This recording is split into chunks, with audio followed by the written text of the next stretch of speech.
사장님, 네. 청와대 경호실은 요새도 수요일 날 오후에 전투체육 행사 합니까? 하지 않습니다. 예. 아니, 유난히 지금 대통령께서 수요일 날 공식 일정이 없는 경우가 대부분이어서 한번 여쭤봤습니다.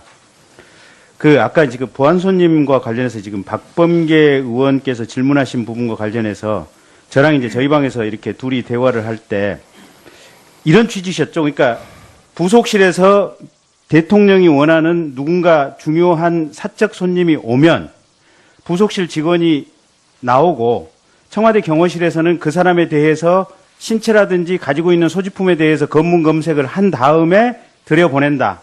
대신 경호실에서는 그 사람의 인적사항을 굳이 묻거나 아니면은 기록해 놓지는 않는다. 이 얘기신 거죠? 그게 보안손님의 정의죠? 네. 예.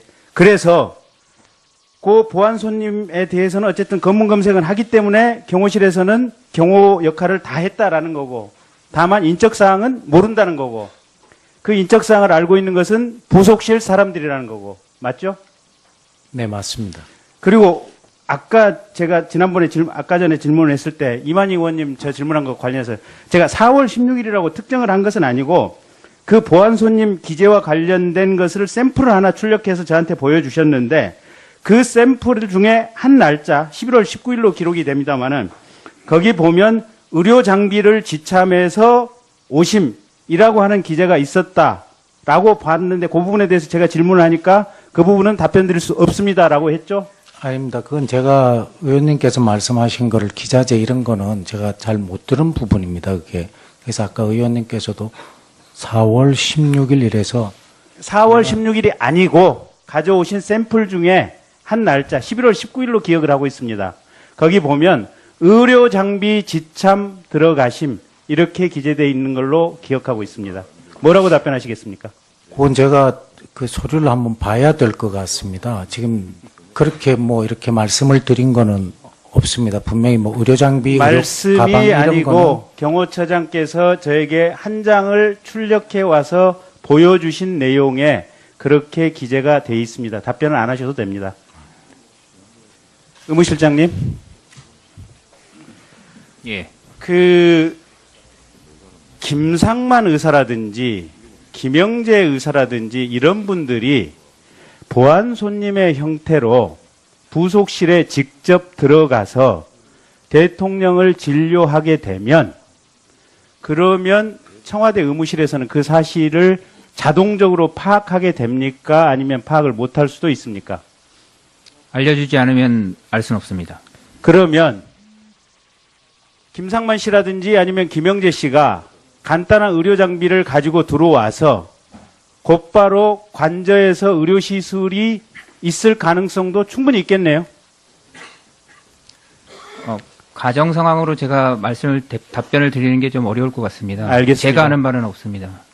그런데 김상만 의사가 모 언론사와 인터뷰한 내용을 보면 본인이 실제로 관저에 가서 진료한 사실이 있다라고 기자하고 얘기를 해서 그게 기사화된 부분이 있고 초기 주치의인 이병석 선생의 말씀을 빌어보면 본인이 직접 목격한 것은 아니지만 김상만 씨 등이 청와대 관저에 사적으로 와서 그러니까 주치의인 본인에게 통보하지 않고 사적으로 와서 치료를 한 사실이 있는 것으로 알고 있다라고 답변을 기자하고 인터뷰를 해서 그 내용이 기사화된 부분이 있습니다. 그래서 그 내용을 알려드리겠습니다.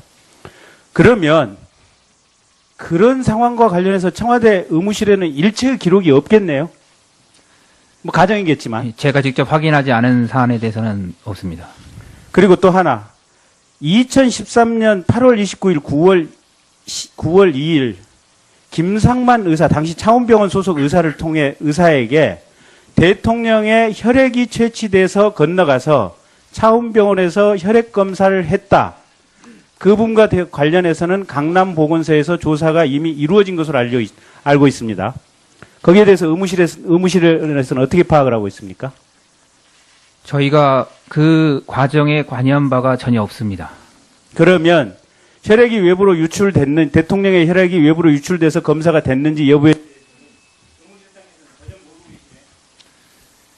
모르고 있습니다.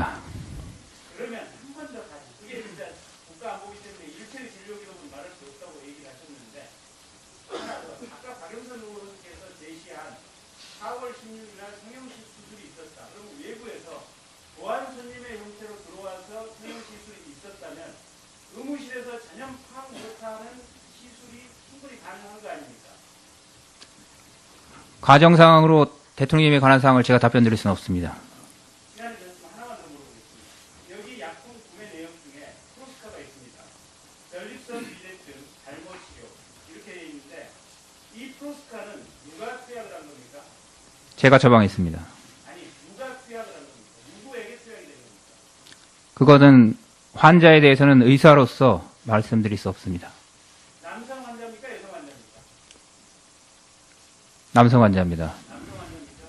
그렇다면 이게 청와대 직원일터인데 청와대 직원 맞습니까? 맞습니다. 자, 그러면 이런 사적인 치료까지 청와대에서 국가 예산을 통한 비용으로 이런 치료까지 해준 겁니까? 그 국민들께서 이해하시기 어려운 부분 충분히 같이 느끼고 있습니다. 그런 부분에 대해서는 향후에 분명하게 검토해서 그런 부분에 대해서 해소하도록 지정하겠습니다. 예.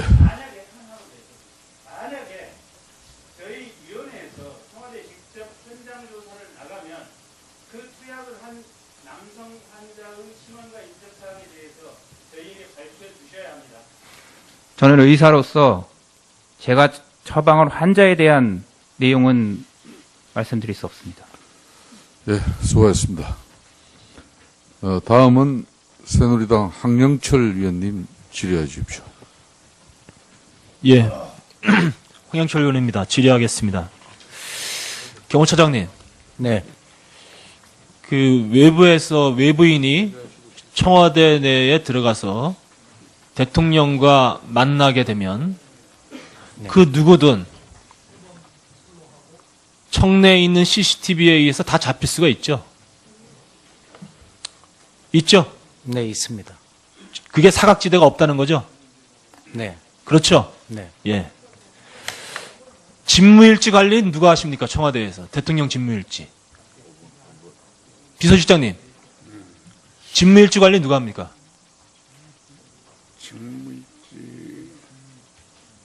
나중에 하겠습니다. 시간 끌기 때문에. 자, 안보실장님. 4월 16일 당일 안보실장님이 가장 대통령과 통화를 많이 하셨죠? 예, 제 전임자입니다. 예. 이 유선 보고를 하셨다고 그러셨는데, 네. 유선 보고라고 하면 청내에 있는 전화를 말씀하시는 겁니까? 아니면 무선까지도 포함할 수 있습니까? 야, 개인이 통하는 통화 핸드폰까지 포함이 됩니다. 핸드폰까지 포함되죠? 예. 그러니까 유선 보고라고 했을 경우에는 청와대 내에 있는 전화를 파악할 할 수가 수도 있고. 예. 그 다음에 여기에는 그냥 대통령께서 실장님께 전화한 걸로 이렇게 돼 있어요. 유선 전화라고 표현은 안 돼 있고요. 네. 그렇죠? 약간 좀 감이 틀려요. 제가 왜 이 말씀을 드리냐 하면, 자, 이렇습니다. 자, 국민들의 의혹은 세월호 7시간에 집중이 되어 있어요. 그럼 청와대에서 정말 아무런 잘못이 없다. 대통령께서 정상적으로 근무했다. 하면 여러분들께서는 이걸 증명시켜줘야 될 책임이 있는 거예요. 그 어떤 방식으로 증명시켜줘야 되냐? 첫 번째, 직무일지를 확인하면 됩니다. 이 직무일지에 정확하게 대통령이 무엇을 했는지 사초로 기록이 되어 있어요. 두 번째, 부득이하게 4월 16일 날 CCTV 공개해야 됩니다. 예? 이것이 청와대의 보안, 기밀 유지 이런 걸 떠나서 여러분들이 지켜야 될 것은 대통령이에요. 그러면 대통령께서 정말 잘못이 없다.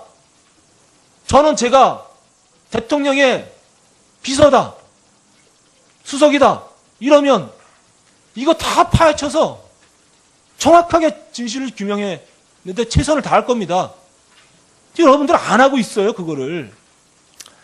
자, 이렇게 보겠습니다. 제가 답변 드려도 됩니까? 예, 말씀해 보세요. 네. 청와대에서 이것이 팩트다. 팩스다 해가지고 다 제시가 된 것이 있고요. 예. 이 안에 4월 16일 날 대통령님의 행적이 다 나옵니다. 자, 제가 여쭙겠습니다. 예. 자, 이 유선 보고하신 것 중에서 무선 전화는 확인할 수 없어요. 같은 전화로 하셨을 테니까. 그죠? 예. 유선 전화 같은 전화로 하셨습니까? 같은 번호로 하셨습니까? 이때 당시에 아니, 같은 번호로 하셨냐고 물어요. 제가 시간 내 그 질문하고. 내용까지는 내가 모르겠습니다. 왜 어차피 모릅니까? 이게 전화보고라는 의미로 저는 해석을 합니다. 자, 그래서 유선 보고를 하셨으면 그 유선 보고 전화에 청내 전화에서 그 청내 전화 번호에 따라서 대통령이 어디에 있었는지 분명히 확인이 됩니다.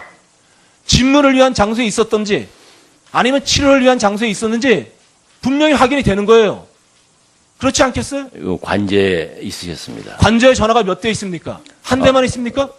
아니잖아요. 보통 핸드폰으로 전화할 적에는 장소에 상관없이 받을 수 있는 것이고. 지금 안보실장님 예.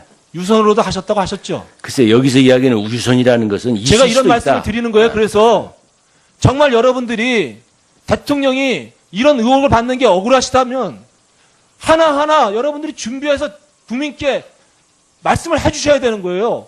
근데 그럼 못하고 있단 말이에요. 왜 CCTV 안 보여줍니까? 아무도 안 들어왔다면. 저는 그래서 여러분들께 다시 한번 말씀드리고 싶어요. 이번 국조의 핵심은 세월호 7시간 미스테리 반드시 해소하라는 겁니다. 해소할 수 있는 방법이 있다면 무엇을 써서라도 해야죠. 이것 때문에 대통령이 물러나야 한다고 한다는데 왜 그걸 증명 못합니까? 이것을 못하면 분명히 대통령은 잘못된 행동을 하고 있었던 거예요.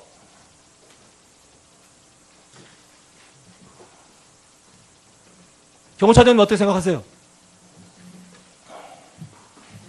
답변하세요. 네, 의원님 말씀 무슨 말씀인지 잘 알겠습니다. 자, 제가 분명히 말씀드립니다. 네. 이런 식으로 내놔가지고 국민이 믿을 거라고 생각하는 것 천만의 만만의 말씀이에요. 국민이 믿을 만한 자료를 내놓으셔야죠. 이런 자료를 안 내놓고 국민 보고 믿으라고 하면 어느 국민이 믿겠습니까? 했죠? 아닙니다. 그건 제가 의원님께서 말씀하신 거를 기자재 이런 거는 제가 잘 못 들은 부분입니다. 그게. 그래서 아까 의원님께서도 4월 16일 이래서 4월 16일이 아니고 가져오신 샘플 중에 한 날짜 11월 19일로 기억을 하고 있습니다. 거기 보면 의료 장비 지참 들어가심 이렇게 기재되어 있는 걸로 기억하고 있습니다. 뭐라고 답변하시겠습니까? 그건 제가 그 서류를 한번 봐야 될 것 같습니다. 지금 그렇게 뭐 이렇게 말씀을 드린 거는 없습니다. 분명히 뭐 의료 장비, 말씀이 의료 가방 이런 거는 아니고 경호처장께서 저에게 한 장을 출력해 와서 보여주신 내용에 그렇게 기재가 돼 있습니다. 답변을 안 하셔도 됩니다. 의무실장님, 예. 김상만 의사라든지 김영재 의사라든지 이런 분들이 보안 손님의 형태로 부속실에 직접 들어가서 대통령을 진료하게 되면 그러면 청장님, 네. 청와대 경호실은 요새도 수요일 날 오후에 전투체육 행사 합니까? 하지 않습니다. 예. 아니, 유난히 지금 대통령께서 수요일 날 공식 일정이 없는 경우가 대부분이라서 한번 여쭤봤습니다. 아까 지금 보안 손님과 관련해서 지금 박범계 의원께서 질문하신 부분과 관련해서 저랑 이제 저희 방에서 이렇게 둘이 대화를 할 때 이런 취지셨죠. 그러니까 부속실에서 대통령이 원하는 누군가 중요한 사적 손님이 오면 인적사항을 알고 있는 것은 부속실 사람들이라는 거고. 맞죠? 네, 맞습니다. 그리고 아까 제가 지난번에 아까 전에 질문을 했을 때 이만희 의원님 저 질문한 것 관련해서 제가 4월 16일이라고 특정을 한 것은 아니고 그 보안 손님 기재와 관련된 것을 샘플을 하나 출력해서 저한테 보여주셨는데 그 샘플 중에 한 날짜 11월 19일로 기록이 됩니다만은 거기 보면 의료 장비를 지참해서 오심이라고 하는 기재가 있었다라고 봤는데 그 부분에 대해서 제가 질문을 하니까 그 부분은 답변 드릴 수 없습니다라고 부속실 직원이 나오고 청와대 경호실에서는 그 사람에 대해서 신체라든지 가지고 있는 소지품에 대해서 검문 검색을 한 다음에 들여보낸다. 대신 경호실에서는 그 사람의 인적사항을 굳이 묻거나 아니면은 기록해 놓지는 않는다. 이 얘기신 거죠? 그게 보안소님의 정의죠? 네. 예. 그래서 그 보안소님에 대해서는 어쨌든 검문 검색은 하기 때문에 경호실에서는 경호 역할을 다 했다라는 거고, 다만 인적 사항은 모른다는 거고,